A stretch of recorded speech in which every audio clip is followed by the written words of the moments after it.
If a man is in a position where practically his whole life revolves around his mother, and he is in a relationship, it can be hard for his partner to understand what is going on.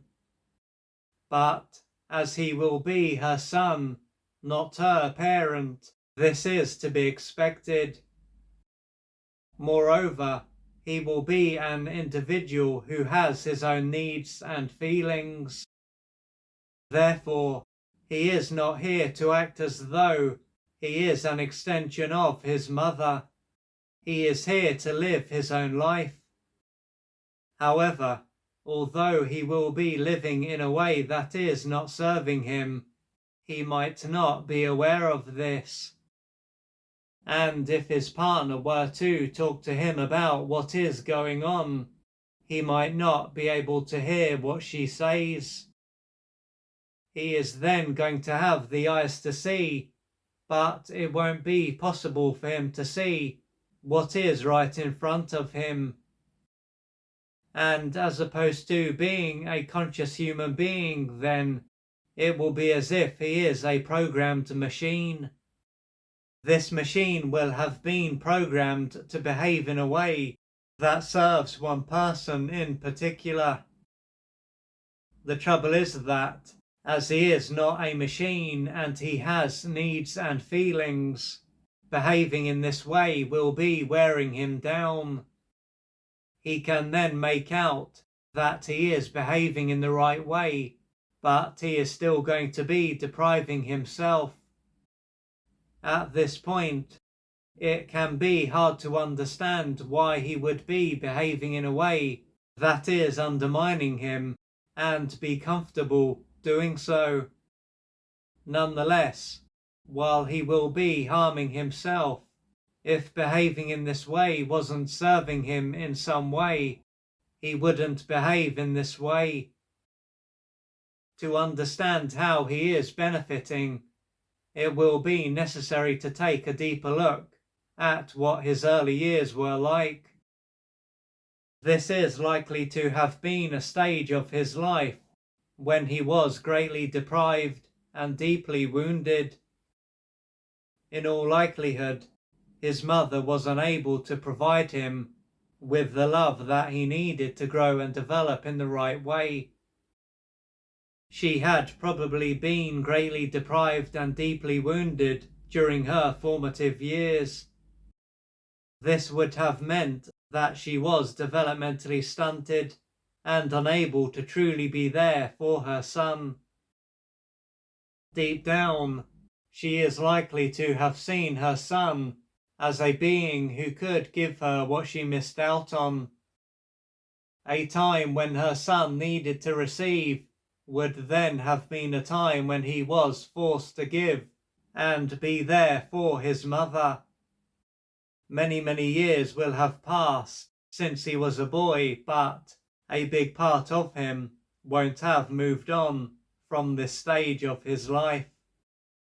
In other words, his physical and mental self will have grown, but his emotional self won't have. At a deeper level, the level of his unconscious mind, he will still be looking for the love that he missed out on all of those years ago. Along with the unmet developmental needs that he is carrying, there will be all the pain that his brain repressed. His conscious mind is then going to be unaware of what is taking place for him at this level, but this material will be controlling his life.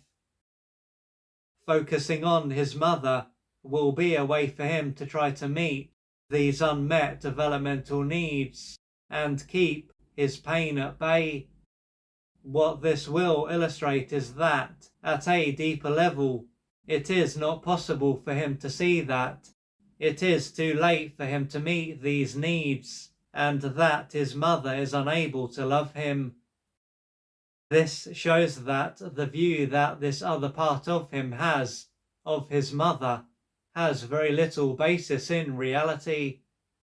When it comes to the view that he has of her, it can relate to her being loving, warm, caring, and good. He will believe that if he continues to focus on her and does what he can to please her, she will shower him with her love. What this is likely to show is that, to handle the pain that he experienced as a child, he came to believe that he was bad and was at fault, and that his mother was good and wasn't at fault. This is partly a consequence of the fact that he was egocentric and personalized what was going on, and partly a consequence of the fact that blaming himself gave him a false sense of control and the hope that he could change what was going on. If he had accepted what she was like all those years ago, it would have been too much for him to handle. Now that he is an adult, he is a lot stronger, but as he will be carrying a number of unmet developmental needs and the pain that he had to repress, seeing his mother for who she is, not who she wants her to be, would unlock a lot of pain. For him to no longer project the mother that he wanted and needed into his mother and see her clearly, he will have a lot of pain to face and work through, and unmet developmental needs to experience. This will take courage, patience, and persistence. If you would like to find out more about the services that I offer, please go to www.oliverjrcooper.co.uk or email me at info@oliverjrcooper.co.uk, and I'm looking forward to assisting you on your journey.